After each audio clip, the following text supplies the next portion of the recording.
What you see here is the Lymow One. It is a new robotic lawnmower, but not just any robot. This one holds the record for the most successful Kickstarter campaign. That means approximately 3,000 people donated over $7 million. And I say donated because it was an unknown company, no track record. They had no idea whether they were ever going to receive it. Well, the good news is the first 1,000 units are actually being shipped, production units from the factory. And people are going to start getting these in their hands. Are they going to be happy? Well, I'm going to give you the facts about this mower in this video. I'm going to show you the cut quality in various different settings. And I'm going to let you decide whether it was a good deal or not. Coming up.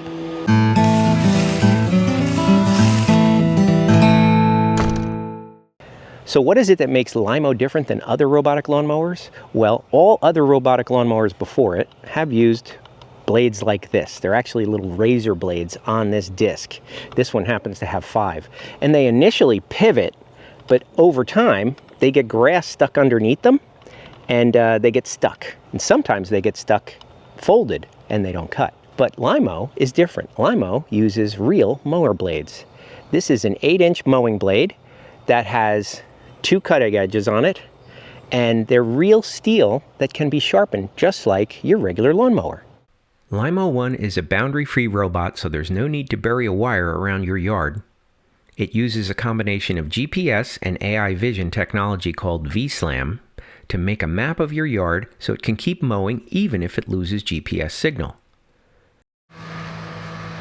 It's propelled by 2 rubber tracks that help it navigate all kinds of terrain and mow slopes up to 45 degrees. It's nimble like a zero-turn mower, but it makes multi-point turns that go easy on your grass.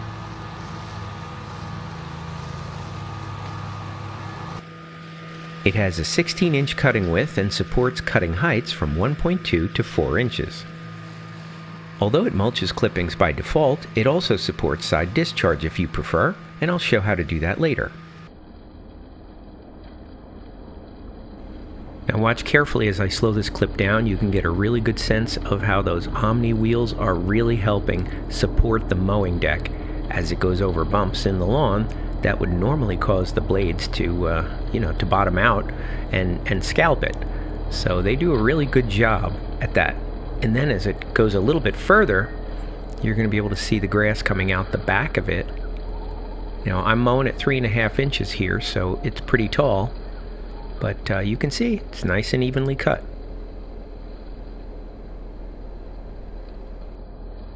Other robot mowers raise and lower the blades inside a stationary deck, but Lymow changes the cut height by adjusting the entire deck like a traditional lawnmower. That means the aerodynamics stay consistent for the best mulching performance. It also has binocular cameras and several ultrasonic sensors for AI vision obstacle avoidance. It makes perfectly straight lines in whatever direction you choose thanks to GPS navigation with centimeter accuracy. The deck automatically flips up to make it easy to clean and change the blades.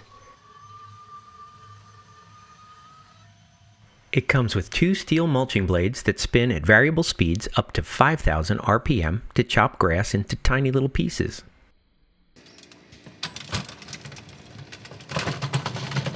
Lymow is delivered in a big 100-pound box including all accessories like the battery, RTK antenna, and the charging dock. RTK stands for real-time kinematics, and the antenna needs to be installed in a fixed position in your yard with a clear view of the sky.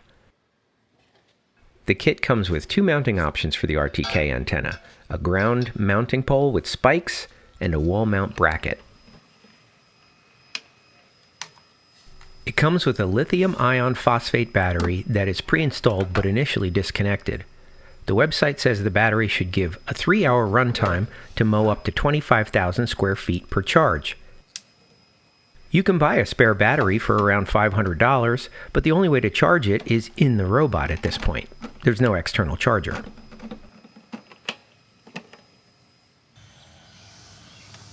If you install the RTK near the charging dock, it can plug in and leverage the dock's power supply. But it also comes with a separate RTK power supply, so you can put it far from the dock if necessary.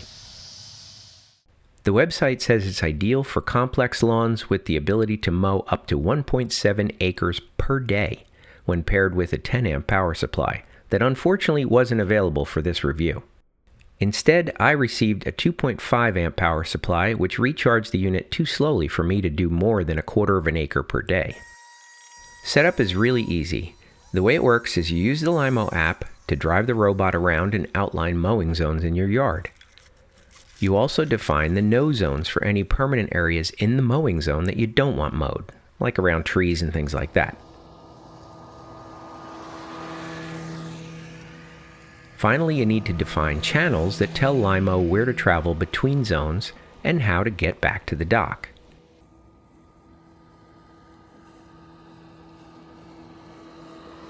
Each mowing zone has several configuration options, such as the height of cut, the blade speed, travel speed, angle of the stripes, and the obstacle avoidance mode. When you first come into the app, you can see the connectivity to the device for either the network and Bluetooth. It also shows you the battery percentage, but pretty much all functionality is from clicking View Map. On this screen, you can click the controller icon if you want to take manual control of the robot. Otherwise, you can click the pencil, which is for editing the map, and that's what I'm going to do here.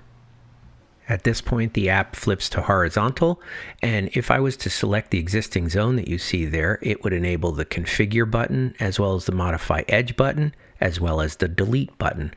And just be very careful with that delete all button. That deletes every zone on your map, the entire map itself. If you're moving your RTK station, that's when you would use that. Now to add a zone, I manually back it off of the dock and bring it to the beginning of the zone where I want to start the mapping. And then I just follow the perimeter of the zone that I want to do. I'm just going to do a small zone here for demonstration purposes. And you navigate back to the starting point and it automatically creates the zone, and that's when you can configure all the settings. Now you need to define channels that tell Lymow how to navigate between zones from one zone to the next, like on sidewalks and things like that. But you also need to have a channel to the dock, which is what I'm trying to create here. But if you see that message, it actually says that there's no need for a channel to the dock, I guess because the dock is right on the edge of my zone. So it knows that's where it is, and I don't need to do a channel.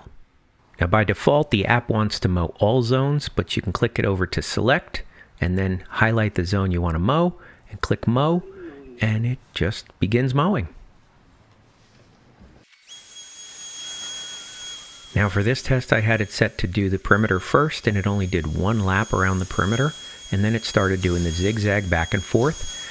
And this is a good time to mention that I had it at the 0 angle, and the 0 angle here is actually east-west. That's the way they configured it in the app, and it's almost precise east-west. Not perfect, but it's pretty good. Now when it finishes up the mowing, you're going to see to get back to the dock, it actually takes the perimeter, which is really useful because it doesn't wreck your stripes. All right, so I'm in New Jersey. It's about 85 degrees outside and 90% humidity, and I don't need to be out there mowing because I got my little buddy doing it for me.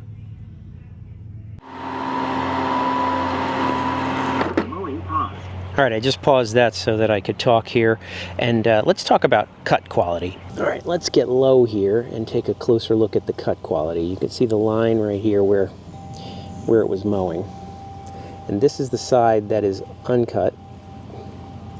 And the grass is tall, and this is the side that was cut, and you can see it's nice and trimmed. And you're always going to have some stragglers, and that's just the way it is with robotic mowers, but for the most part it does a really nice job. The trick to handling the stragglers is you just got to mow often, and you can change the angle every now and then. Now there are settings in the app that affect cut quality. The blade speed is one, and the other is the travel speed. I like mine right in the middle at 4,000 RPM. If you go to 5,000 RPM, it uses the battery even faster. It makes sense, right? The faster you go, the more electricity it's using. But, of course, it does provide the best cut the faster you go. So I slowed it down to 3,000 RPM just to give you a comparison. And if I put the camera down low, you can see there's more stragglers. There's more uncut grass, which if it bothers you, you bump it up. And everybody's lawn's a little bit different probably, depending upon where you are. The moral of the story is, anytime your cut quality suffers, the first thing you need to look into is the blades, and these can be sharpened. Now to remove the blades, all it needs is a 17mm socket and 2 bolts, that's it, and they come off very easily. You can see I grabbed it by my hand and I didn't get cut. And all I'm going to use to sharpen the blade is my grinder, and I use a flap disc. This is like a flexible sanding disc. This is what I use to sharpen all of my mower blades.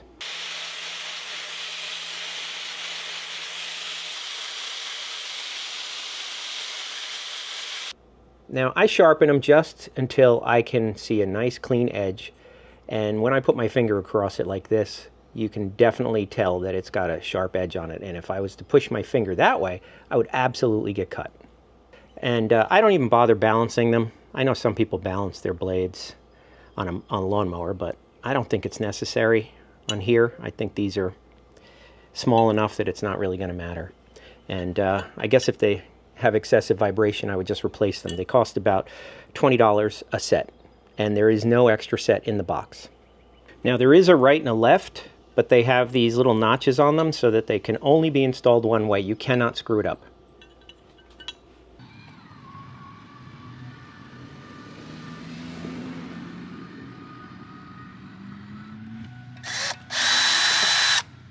Now another unique feature about Lymow is that it supports mulching as well as side discharge. To use the side discharge, you just have to replace the mulching plates, which are the default, that's the way it's shipped. You can take those mulching plates off with a Phillips screwdriver and put on the side discharge plates. And what they do is they allow the clippings to come out the side. The time that you would use this is if you have really tall grass and you're worried about clumping.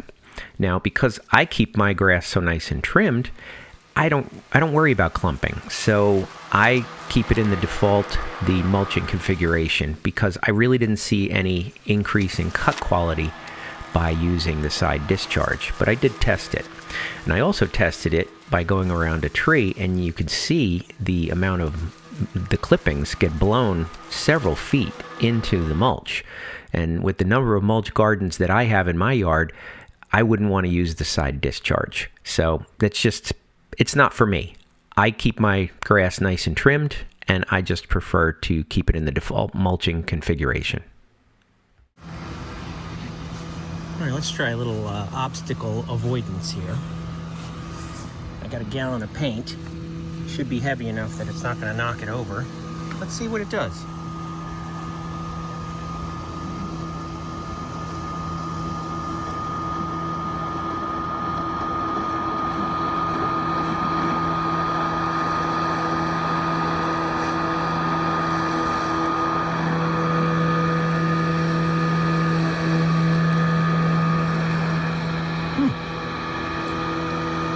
Well, it avoided it. It didn't go around it, but interesting. Now, if you notice, it did not do the same avoidance pattern that it had done, you know, from the early beta testers. So they must have changed that. And I was eager to see what would it do with that unfinished piece of grass. And I was surprised, and happily surprised, to see that it actually went back. It backtracks. It finishes that piece of grass, and then it went and continued with the rest of the lawn. So that was a good test. Let's see what it will do with leaves.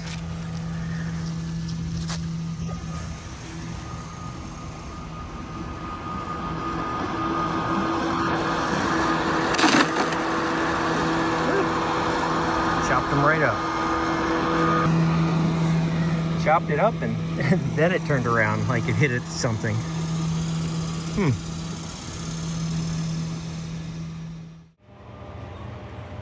Here you can see I put the docking station on this far side of my house where it's not visible from the street, and faces the front yard because that's the biggest part that I have.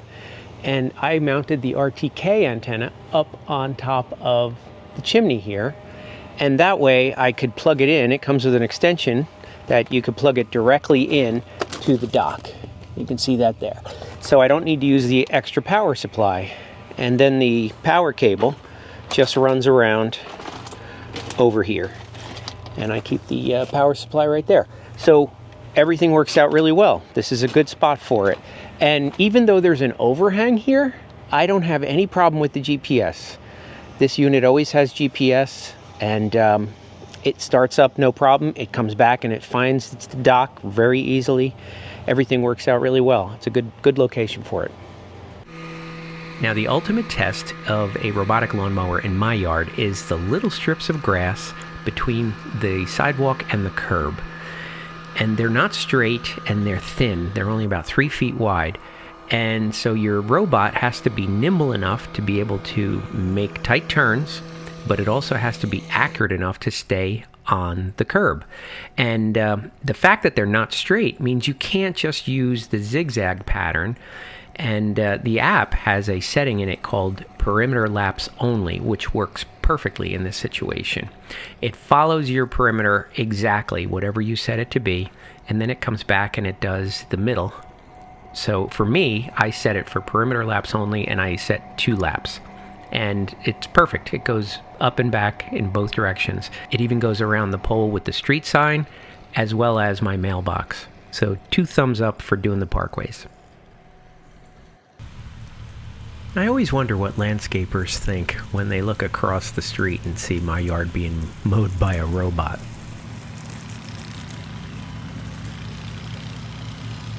This is the future, dude. All right, so what are my thoughts about the Lymow? Well, I think it's going to be a very competitive addition to the marketplace. I really like the metal blades. I'm one of those people that likes to sharpen blades because I think it's more economical rather than replacing them with those razor blades and cutting your fingers. I really like the rubber tracks. It's easy on the grass, but it has never gotten stuck on me anywhere in my yard. That is something that I cannot say about any other lawnmower that I've tested. This one never gets stuck. It's also very accurate. It follows your map perimeter exactly the way that you draw it. And it's also easy to change if you need to. So what are the things that I don't like about it? Well, you know, sharpening your blades is a love-hate thing. You have to have the tools to do that. You have to have a grinder, and you have to have some place to do that. So in some ways, replacing razor blades might actually be easier than sharpening these. Now granted, if you don't want to sharpen them, you can replace them, but they're $20 a set. So, you know, I think that's a trade-off. But other than that, there's no negatives to the Lymow. It's a small enough unit that it's nimble, but it's big enough that it can mow my yard, which is 1.1 acres. So, I don't know, what are your thoughts? What do you think about the Lymow and the value that it provides? Leave me comments down below and let me know if you have any questions. If you like this video, please give it a thumbs up. And, you know, Lymow and I will see you in the next one. Hey there, if you're new to the channel, be sure to subscribe and hit that bell icon to be the first to know when new videos are posted. Look for HandyDadTV on Facebook, Twitter, and Instagram, and visit the website HandyDadTV for more great ideas and information.